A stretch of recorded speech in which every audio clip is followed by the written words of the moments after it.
COVID tends to cause fevers with the headache and body aches, where allergies do not usually associated with body aches or headaches unless you have some sinus issues with it.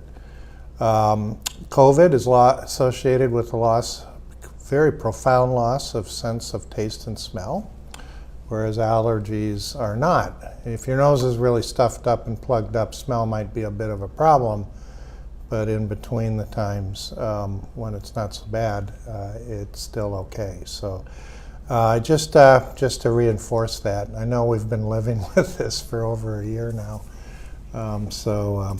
but in case you forgot. So our cases are nationally are still going up a little bit, probably somewhere between 5 to 10%.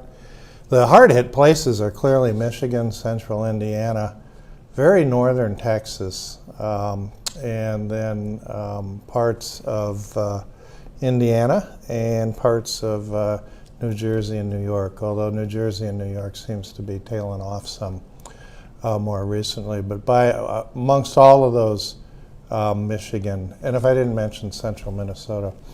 In fact, Michigan's case rates in a lot of the counties, particularly towards the north and towards the east, are up between 100 and 110 per 100,000. So that's about the level that North Dakota was hit 4 or 5 months ago, if you remember, in December and November when they were hit so hard. And deaths are going up with it in those areas, and hospitalizations are going up with it in those areas. There clearly is a shift, though, in that it's younger people getting it now, and we're going to talk a little bit about that more in a minute, but particularly in the 18 to 30-year-old group. And in central Minnesota, it's in school kids to some extent, particularly those who are associated with athletics. And particularly the kind of athletics that are played indoors and or tournaments. So for instance, a volleyball tournament, indoor soccer tournament, and wrestling is another one. Kind of makes sense that wrestling might be risky for COVID. So we're going to talk a little bit more about that in a minute in reference to what we should be talking about with our kids. Here locally, we are going up a little bit. Here in Forsyth County, probably about 5% over the last 2 weeks. Our case rate, if you want to compare it to Michigan was about 100 to 110 per 100,000. Here in Forsyth County, as of yesterday, we were 19. So it certainly could be a lot worse. But that number is up from 12 2 weeks ago. And here locally, it's the same kind of epidemiology. It's more younger people. What do I think is driving this increase? Nationally, it's a combination of relaxation of mitigation measures, including masking and distancing, in combination with some variants, particularly in Michigan. The variants are probably helping their numbers there. Here locally, it's more relaxation of measures. So if you remember, about 3 weeks ago or so, we increased the capacity for indoor dining in restaurants and the number of people who could get together in certain venues. And this is, I think, what's mostly responsible for it here in the Triad. There's some modeling that I saw yesterday. And mathematical modeling is basically a statistician's way of saying my best guess, but take it as it is. But their guesses are a little bit more informed sometimes. And this modeling was done by epidemiologists here in North Carolina, and they're doing it for specific counties that ask for it. And so Forsyth County did. And so this modeling is specific for Forsyth County. And it takes into account what is going to happen with COVID in the next 3 months. If we have a low uptake on vaccination and slow rollout versus a high uptake and a high a fast rollout, and then also combining continuing to wear the masks and distance versus throwing these away. And there's a spectrum between it. And so it's kind of interesting. It turns out if we have as you might expect, a slow rollout of vaccination and low uptake, and everyone tosses their mask and distancing, we'll have a peak that's about what it was in January. And so that's something we would like to avoid. If you remember, that was a very bad time. Versus if we have a high uptake in vaccination and everyone continues to do their mitigation measures, we'll get a slow bump, kind of a wavelet here in May. It's basically going to be up to us to decide what's going to happen in the next 3 months for us. I think that people are going to continue to wear their masks for the most part and social distance. I'm optimistic that we can keep it up for a little while, and I think our uptake of vaccination here in our area is actually pretty good. Over the ages of 65 now, 70% of our population here have been vaccinated, fully vaccinated, both doses. Over the ages of 18, we're clicking in around 35% or so, and so we're doing okay. The group that I think we need to vaccinate, the group who we really need to start focusing on talking about vaccination with is our younger people, in addition to people from historically marginalized populations. And we've been talking about the historically marginalized populations and how we need to outreach to them. All along we've been talking about that, but we haven't been talking so much about our younger people.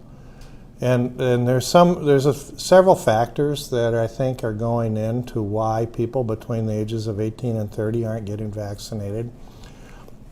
One is sort of that sense of immortality that young people have.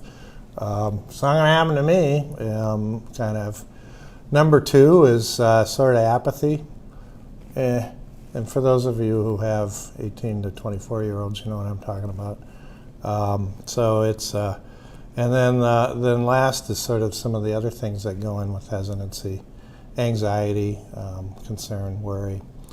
But this is the group of people we're going to really have to reach out to. And we're going to talk again about come back to the younger people thing in a minute. So vaccination, I think we're doing okay. Mitigation with the masks and things, I'm optimistic we'll still do okay. So I don't think our peak is going to be huge that we have here in April and May. But one interesting thing the modeling shows that surprised me a little bit, it's going to be a little wider than what I initially anticipated. So when I was talking a couple weeks ago, I said I think we'll see one here in April, but by May it'll start to tail off. Now I'm saying that I think we're starting to see one here in April, but the uptake in numbers of cases is going to be slower, and it's going to take a little bit longer for it to go away. So it probably will be continuing through May. What does that mean? Well, May is a busy time. Late April and May is a very busy time for us as a society, particularly for our younger people. So that's 3 times I've come back now to talking about younger people.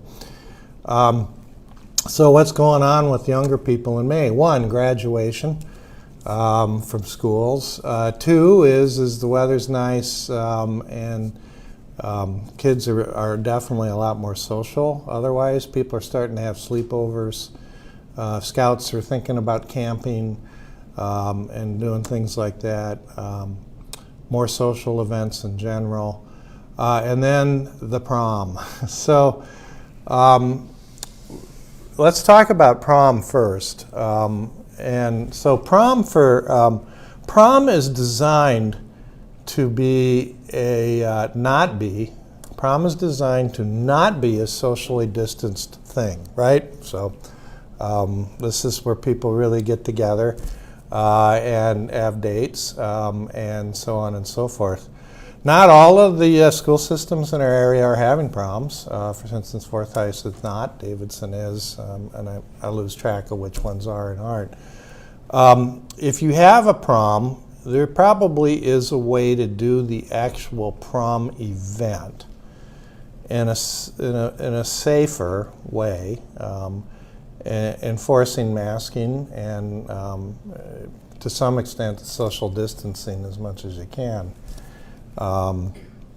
Which means that dancing well apart rather than slow dancing, so on and so forth. But the activities that actually concern me more are the activities that go on before the prom and after the prom. And before the prom activities include going out to dinner together. Restaurants have about a 3 times higher risk of COVID transmission than a non-indoor dining situation. And then after prom, groups of friends going out, couples going out, spending time together in a non-socially distanced way. And transmissions are going to occur. I can guarantee you that with these events. Now, not all the counties' systems are having proms, but there are a lot of events that I've heard about where parents have been getting together and putting together their own prom systems for schools or friends. Some of these are small backyard events. Those probably aren't much of an issue, supervised, but some of them are bigger events, including in large venues. So we're talking hundreds of people. Technically, that would not be in line with the governor's order, which we still currently have for outdoor gatherings of 100 people. So I think that all in all, that transmissions are going to occur with proms. I realize that if I say don't have a prom, people still will. And there's some things you can do to mitigate risk. So this is like a harm reduction thing, and just realizing that it's probably going to happen. So first thing you can do as a parent, one, talk to your kids. Yeah, they do listen, and talk to them about how important it is to stay masked and socially distanced, because the person you're going to prom with or that group of friends you're going with are from a different household. And you want to try to stay safe.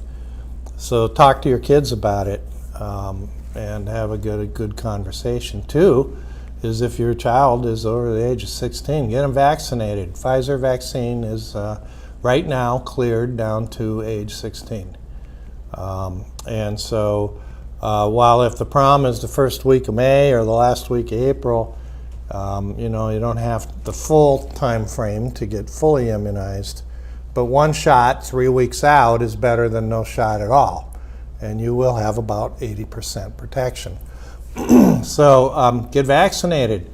And we'll talk more about vaccine in a minute. But there are a lot of opportunities right now to get vaccinated, including with Pfizer's vaccine for our 16 to 18-year-old kids. The second thing is get tested. So you can get tested either the morning of or the day before the prom event, and then 5 days afterwards. While that's not 100%, all these things added up help, and so you can also get tested. Send your kid out with a big bottle of hand sanitizer, and they go, because keeping the hands clean is important. And then lastly is really reinforced when there's food about or drink about it at a prom, the mask come down. And the mask, take your sip, take the mask up, take your sip, put it down, put the mask back on, rather than just leaving it in the car. So those are all things that can reduce the risk to some extent. The other area besides proms is high school athletics, and high school athletics are going strong right now. And we're keeping an eye on it here locally, and if our cases start to go up or we start to see clusters occurring in high schools that are associated with athletics, I think we're going to start testing our high school athletes. And so just as a forewarning, and so we're keeping an eye on that. So that's a little bit about for our younger people. We need to keep an eye on them. When will our 12 to 18-year-olds be able to get vaccinated? It looks like the end of May. So that's a good thing. So that means unless there's some major issue that comes up, we'll have all of our high school kids and a fair number of our middle school kids immunized before they start school in the fall. And that is going to be a big difference for our kids. The vaccines that are applying for the EUA at first, I think, was Pfizer's. It's either Pfizer's or Moderna's. It wasn't Johnson & Johnson, but I think it was Pfizer's. So, so look for that coming out at the end of May. And you can start talking to your kids about getting vaccinated now. I think obviously it's a good idea. One other thing I wanted to talk about and mention this morning, since we've been at this for more than over a year, we've gotten a lot of data now, and there's a lot of things that we were doing early in the pandemic that seemed to make sense then, but don't make so much sense now because we've acquired data and know that it's really not a big deal. One is cleaning everything and doing deep cleanings periodically. So it turns out that getting COVID from a surface like a table or a door handle or an elevator button probably is only 1 out of 10,000 cases of COVID are acquired that way. And so it is just not common at all. And actually just washing your hands every now and then, even if you just do it after going to the bathroom, is probably enough to get rid of that risk. So all of this time and money that we're spending on deep cleaning isn't necessary. And so I think you're going to see a lot of workplaces, businesses, shops, schools, and such getting away from that because it's a resource that could be used somewhere else. And that includes in your own home. So you can go back to the way you keep your kitchen clean or your bathroom clean in pre-COVID times. It's perfectly fine. Everyone likes a clean kitchen, but you don't have to be putting a pound of bleach into it every week.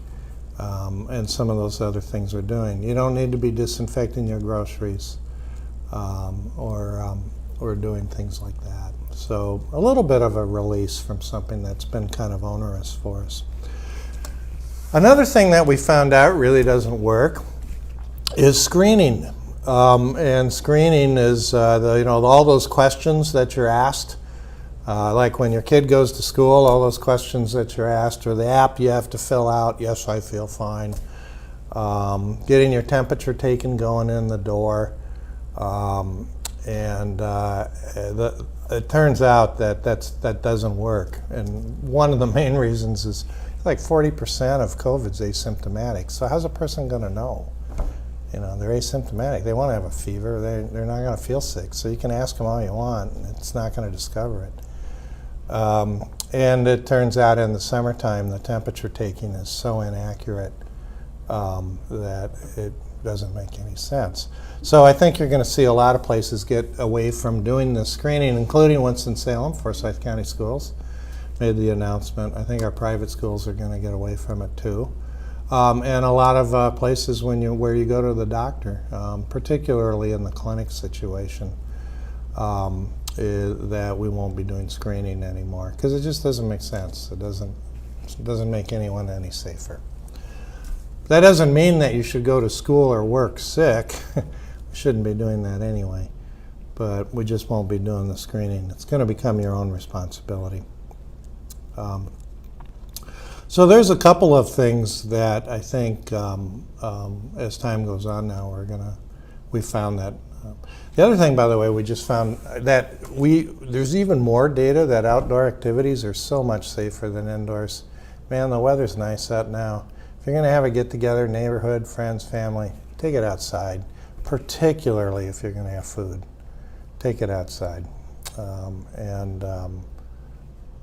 It's just a so much safer way of doing things. So that's how we're going to get through this wave in the next few months. So in addition to those thoughtful things to get through the next wave, we're going to continue to get vaccinated. So I gave the details for Forsyth County earlier. In the state, it's about pretty much the same. Some counties are a little bit further ahead than others. Forsyth, we're actually further ahead for getting people vaccinated. There are plenty of spots now for vaccine. So for Moderna's vaccine and Pfizer's vaccine, there's appointments open with the county health department.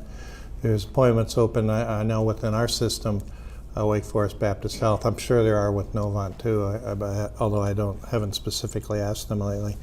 The way to get it through Wake Forest Baptist Health is to call 336-70-COVID or access your My Wake Health account, and you can make an appointment to get vaccinated. And we're getting a fair amount of Moderna and Pfizer vaccine now for vaccine clinics, and the supply seems to be getting better. So what's going on with Johnson & Johnson's vaccine? Obviously been in the news. So let's talk a little bit about that. So what is the concern? That there may be an association with Johnson & Johnson's vaccine with certain types of rare blood clots that can occur. Putatively, that association would occur between 6 and 14 days after getting the shot. After that time, it's not an issue, or not even thought to be a problem at all. And it's been mostly the cases that are being looked at are mostly in women. So this is now, I think there's up to 7 cases in roughly 7 million people. So even I can do that math. That's 1 in a million. So this is basically about the same odds that you have of winning Powerball if you buy a Powerball ticket. It's not good, by the way, so don't run out and buy a Powerball ticket.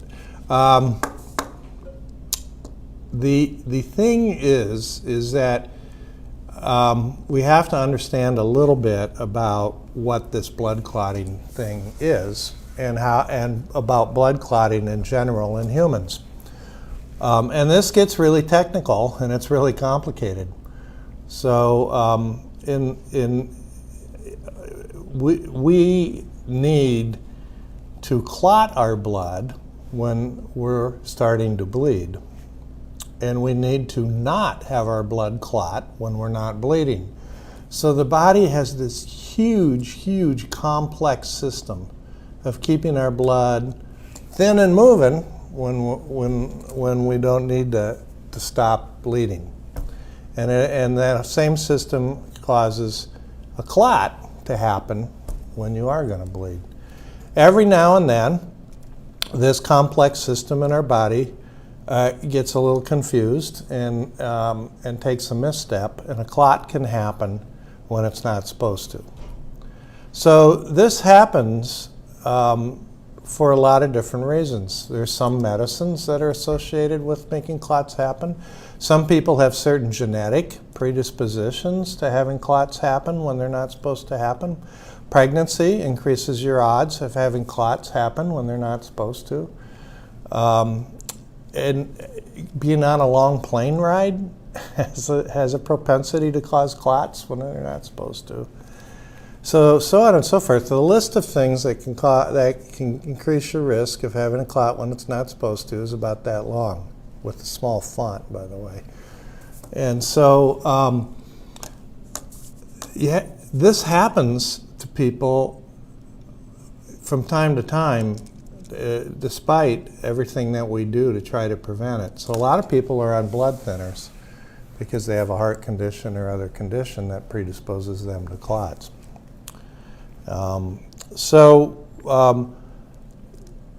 What are the actual risks of having a blood clot? Well, if you're pregnant in a normal, uncomplicated pregnancy, your risk of having a blood clot is about 1 in 150,000. From taking certain medicines, it's about 1 in 200,000, 1 in 150,000, depending on the med. If you have a genetic predisposition, it's 1 in 20,000. If you have nothing at all, your risk is still about 1 in 400,000. So the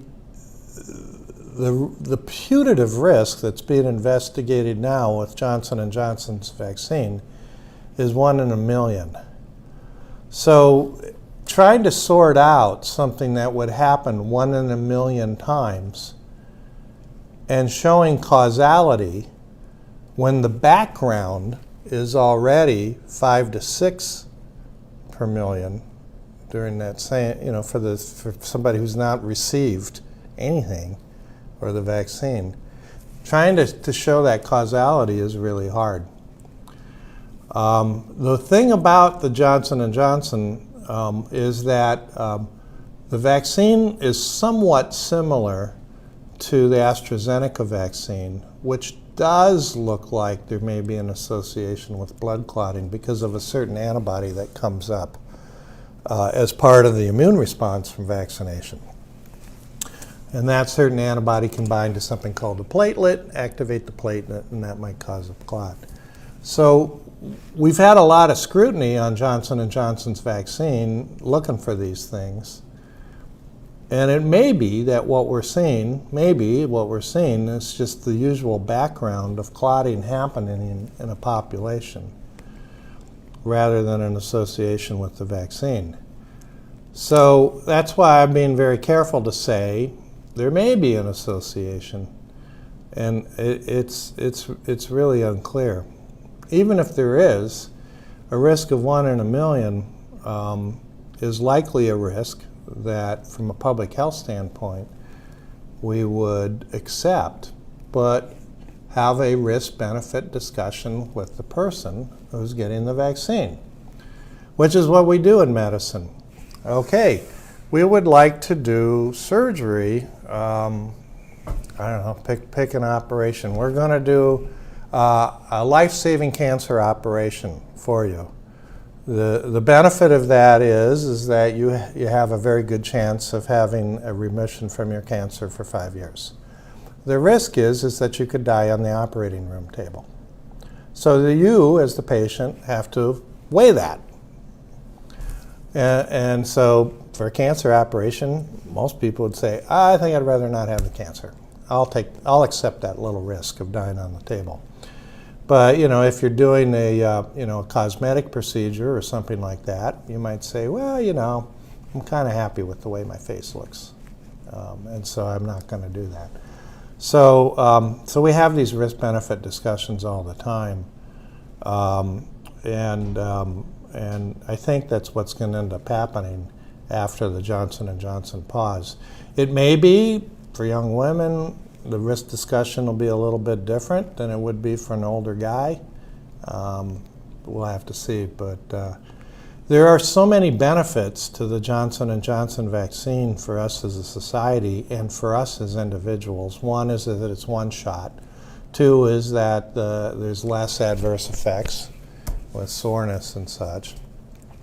And it doesn't have to be refrigerated, so it's a lot easier to get out for rural areas.